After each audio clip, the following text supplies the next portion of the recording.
On the Faulkner Focus, counting down to the midterm elections, 36 days away now. The polls show things tightening in two key races, particularly for the Senate. Let's take a look. Axios calling out Democrats' new Senate struggles. In political battleground Wisconsin, a recent Fox News poll shows voters prefer the incumbent, Republican Senator Ron Johnson, over his Democratic challenger, Mandela Barnes, by 4 percentage points. In Pennsylvania, a Fox poll shows Democrat John Fetterman letting his wide lead over Republican candidate Dr. Oz slip away. Remember, just a few weeks ago, he was leading by double digits. And now it's a statistical tie when you mark in the margin of error there. So it is tight. Here's former Speaker of the House, Newt Gingrich. I think these two races are great examples of why. Mandela Barnes is, in fact, remarkably left-wing, pro-criminal, anti-public safety, not just anti-police. John Fetterman has a long record of voting to release murderers. So in both those states, crime is a huge issue, and the radicalism of the Democrats a huge issue. And I think in both states, Republicans are going to end up winning. Power panel now. Doug Collins, the former congressman from Georgia, and David Carlucci, a former New York State senator. Great to see you both. Doug, I'll start with you. On the heels of what Newt Gingrich said, take a look at where we see the races tightening in those very two important Senate races. Well, I think they're exactly right. I think the elections we knew would get closer. And in these right now, people, especially in Wisconsin, they've seen this up close and personal. They've seen it also in Pennsylvania. I think two separate issues. The criminal element, the incumbency element in Wisconsin was definitely playing in Johnson's favor. I think that will play out further. And also is a governor's race there that's sort of affecting that race as well. In Pennsylvania, I think they don't know what to do with Fetterman, especially with the issues with his health and also with his record. Now this record is coming back to actually being attacked, and people are concerned about his health. And Dr. Oz, the Republicans are now coalescing around Dr. Oz, and I think that's a big difference in the last couple of months. It's interesting to me, David, they don't know what to do with a man who was lieutenant governor. How is it that people are just discovering some things about John Fetterman right now when it comes to crime? Were they just ignoring it and it didn't matter, or they didn't know about it? Because they count now, because people are hurting because of that crime.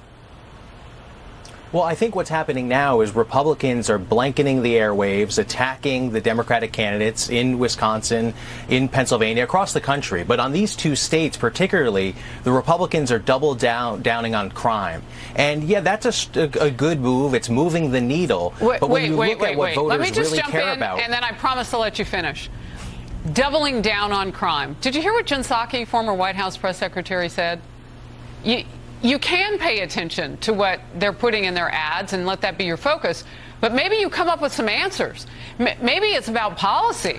Maybe Republicans don't have to double down on crime as a topic. Maybe on your side of the aisle, they could try to solve some of the problems.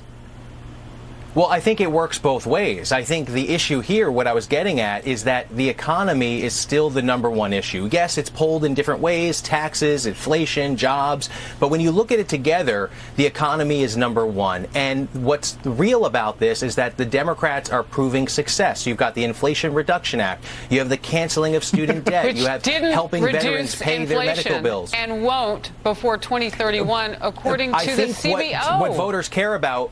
All right. Voters care about action, and we could debate whether it works or not, but they're actually putting up a plan. Republicans are just saying Biden is wrong. And on November 8th, I think we'll see. Commitment to America. You should read it, right? That way you'll at least know your talking points match with reality, because they both have plans, apparently.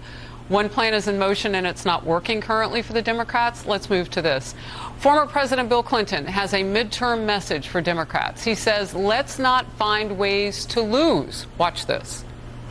We lost the last 2 weeks of the 2020 election on defund the police and socialism. And that was our fault. We shouldn't have let that happen. People in the middle, especially like suburban middle-class voters, upper middle-class voters, they're easy to split because they've got something to lose. So all they have to do is sit around and think about, what will I scare them with this election? Commitment to America is kind of like Contract to America when Republicans saw the kind of victories back in the 90s that they had not seen in decades. Doug. Yeah, I think that's the part. The difference is they see a plan from the Biden administration that doesn't work. You can't just say I passed a bill and think that it works. It's got to actually do something. I think this is where you're seeing it. Clinton's right. The left has overtaken the party and taken it too far out, especially in some of these key races. And Doug, just real quickly, do you think that those voices on the far left, we're still hearing from them? Because the more moderates say that, oh, no, they're outnumbered. Real quick. No, they're not outnumbered because they get every newspaper publication. They get every mainstream, the publications that everybody pays attention to, and all the mainstream media goes right to them. Doug, David, great to see you. Please come back for another panel. Thank you so very much. Thank you for watching the Faulkner Focus, outnumbered after the commercial break. When you really need to sleep, you reach for the really good stuff. ZzzQuil Ultra helps you sleep better and longer when you need it most. It's non-habit forming and powered by the makers of NyQuil. ZzzQuil Ultra, when you really, really need to sleep. I'm a performing artist, so a healthy diet is one of the most important things. I also feel the same way about my dog. We got her a Farmer's Dog sent in the mail. It's all fresh. I want my dog